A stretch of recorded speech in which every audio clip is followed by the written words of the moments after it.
I'm going to start building applications using Lovable, using Cursor, using whatever needs to be used, because sometimes there will be different tools for the job. But I'm going to start everything in Lovable. Not because they're sponsoring me, not because I went for dinner with their team, not because I've spent the last few days with them, but because I really like the tool. I think it's a really cool tool. So I'm going to start the ideas in Lovable, and then I'm going to build them on lives like this. I'll probably do it on a different live, but you'll be able to see my screen, you'll be able to see me work through the process and build every single day. What I'm going to do though, I need to make it more challenging, because it's all well and good if I spend 8 hours a day for the next 30 days building an application and I'm like, ta-da, you can do this too. That's not very helpful, because a lot of you have jobs, you have families, you have other commitments. So I won't call it free time, but I have more control over my time because I run my own business. So I could dedicate my time to just building applications, but I don't think that's useful because that's not replicable. I want to show you how you can build with a tool like Lovable in a way that you can do as well. So it's not me working for 8 to 12 hours a day and building something, because you'll see that and you'll be like, oh, fine, cool, good for him. But so what I'm going to do instead is I'll try and limit myself to 1 hour a day, creating and building and taking something from an idea to launch within, I think, 30 days. That's what I'm going to go for. So 30 hours of work. And then I'm going to repeat that process and do it again and again. The first idea that I'm thinking of is something that I want myself. There's an idea in digital marketing of a lead magnet. Basically, it's a piece of value that you give away in exchange for an email address, and you promote it on social media. You put links below your videos, for example, saying, hey, if you want this checklist, if you want this playbook, if you want this swipe file, if you want this mini video course or whatever it is, go to this page, give me your email address and I'll send it over to you. So that's what a lead magnet is. A unit of value, something that you exchange, something extremely valuable that you exchange with somebody in exchange for their email address, and then they enter your marketing funnel. You can send them emails, etc., etc. So it's a digital marketing concept. I'm thinking the first tool I'm going to build in this mini personal hackathon is something that I give it a URL of one of my videos, or I give it a transcript of a video or a website, one of my blog articles, for example, and it takes that information, pulls all that information in, and then works out what lead magnets would be useful to add to this particular piece of content. The reason I'm doing this is I'm in a WhatsApp group with a bunch of entrepreneurs. And there's one guy who said by creating tailored custom-made lead magnets for each piece of content, they increase their business by 100% in a year. Because normally lead magnets on the bottom of content will be generics, like, hey, you're learning French, download my vocabulary booster. But let's say somebody's watching a video about French grammar. That's not what they're thinking about right now. They're thinking about grammar, not thinking about vocabulary. So if I want to build a tool in Lovable over the next 30 days, which allows me to create a custom-made, tailored, valuable lead magnet for any piece of content that I put out there. So when I create something on YouTube, like a guide or a how-to, a tutorial, I'll be able to also automatically generate and create and format and style a lead magnet off the back of it as well. So that's the idea that I'm thinking of. I'm going to build it over the next couple of weeks, but I'll be building it live. And importantly, I won't be spending hours and hours a day doing it, because that's not replicable. I want to show you how we can do this in an hour or so a day and work within a framework and build something really valuable. So that's what I'm going to start doing. It will be another live show. So I'm going to do my daily news, and then I'm going to do a kind of a building session where I build, share my screen, answer questions, and still open chat. But that's what I'm thinking right now. So this is all, you can probably tell I'm working this out as I go along. It's been a wild week. You might have seen, I did a video which I put out a few days ago. I think it's the last video on my feed. So in one day, I'd met with Lovable. So I'd met the CEO of Lovable, I'd met the team, I'd hung around at the offices, we had a chat with their head of growth who gave us a presentation and talked to us. So that was amazing. I also went and got a coffee with Nate B. Jones.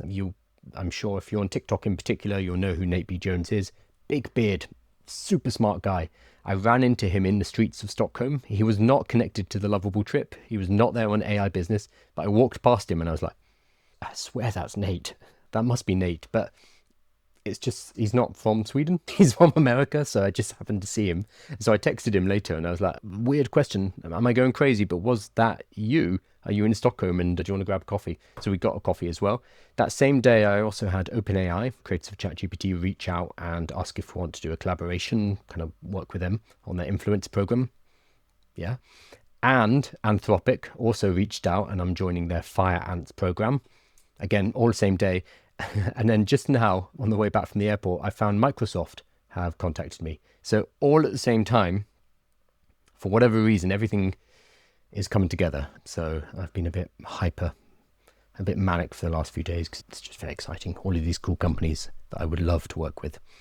Make it a challenge and we can all participate, says Joe. This is in reference to, so I'm going to start building one, not saying an app, one tool, one business. Building a business a month is a little bit crazy. I'm tempted. It is crazy, stupid, but I'm tempted. So it might become 30 days to come up with an idea, build it, market it and launch it. That's the mad way to do it. Or it could be an internal tool I use within my own business and I have 30 days to build it and deploy it for myself. Could be that as well. I haven't quite decided. It depends how enthusiastic I get. But yeah, we could do it as a public thing. I just need to work out how to structure that so it's helpful for other people. I'll definitely be publishing everything that I do as I go along, writing about it, doing the lives as well. So you can work along with me. But if other people want to build at the same time, there's probably a way we can do that. I can probably set up a community and you give me ideas. There's so much to do. But I think it would be really useful to build alongside people. And that's why Lovable shipped was such a great idea, because it was 6 weeks and it was checkpoints each week. So you had to submit what it is you've built. You needed to engage in the community and that gave you certain points, etc. And then they had a really cool system where participants would be shown 2 projects and they get to play around with them and they had to vote between them. So it created this like ranking system. I'm not sure what you call it, ELO? I think it's ELO. So you pit people against each other and then it works out an overall aggregate score. And that's how they chose the winners at the end as well. But sorry, I'm not going to build that, but that's far too much. Don't tempt me. But the working on projects together is a really powerful way to do it, because building stuff and being an entrepreneur and building businesses is lonely. It's a very lonely thing to do as a solopreneur, because you're sitting at your computer and you're building something and you're hoping it's going to be good and you don't really have anyone to talk to. So having a community around that is a nice way to do it for sure. So let me have a think about that. Oh, want to collab with the state ministry. Which state ministry is that? Government is not really my field, but I could probably introduce you to people who work with governments, but it depends which government, of course. Let me talk to you about it. It's been 2 weeks state ministry. So yeah, maybe send me over some details. Watching your live at a rave, says Elotol user. That's a choice. I'm happy you are, but go and enjoy the rave. Holly's saying so lonely. Yeah, so unfortunately it is. So building a business and being a solopreneur is extremely lonely because you are sitting with your computer. And funnily enough, all of these AI tools actually make it more lonely because you can now do more by yourself, whereas previously you'd have to have other people on your team. So it's very exciting, on one hand, because you can do so much by yourself. But that also means that the lonely journey of entrepreneurship is even more because you can survive by yourself, which means you don't necessarily have people to talk to. So I would say if that is something you're finding, find communities. So they can be online. I have a couple on WhatsApp in particular. That tends to be my platform of choice. So I have one that is all Instagram and TikTok creators. In fact, the host of it just joined this chat. Hey, Nate. And I have one which is a more general entrepreneurship. So it's not AI related, but it's business related. And those are both very useful. Also try and find groups within your city. If you live in a city, there will be some. If you look on Meetup, if you look on Eventbrite, generally they'll have talk or something. I find the talks less useful and interesting. I say this as someone who gives the talk sometimes, but I find them less useful than just being able to go and meet other entrepreneurs, being able to talk to them and find out what they're doing. Because sometimes, especially if you come from a 9-to-5 job, especially if you don't have friends who own businesses, they won't necessarily understand the ups and downs of having your own business. And this goes both ways. It could be the downs. The downs are very down when you are an entrepreneur because you might not be making any money at all. So it makes it very difficult to live, especially live in a city like London, like me, because I'm silly. But then the highs are also very high, and you might in 1 month make more than you used to make in a whole year. So you might make a whole salary in a month.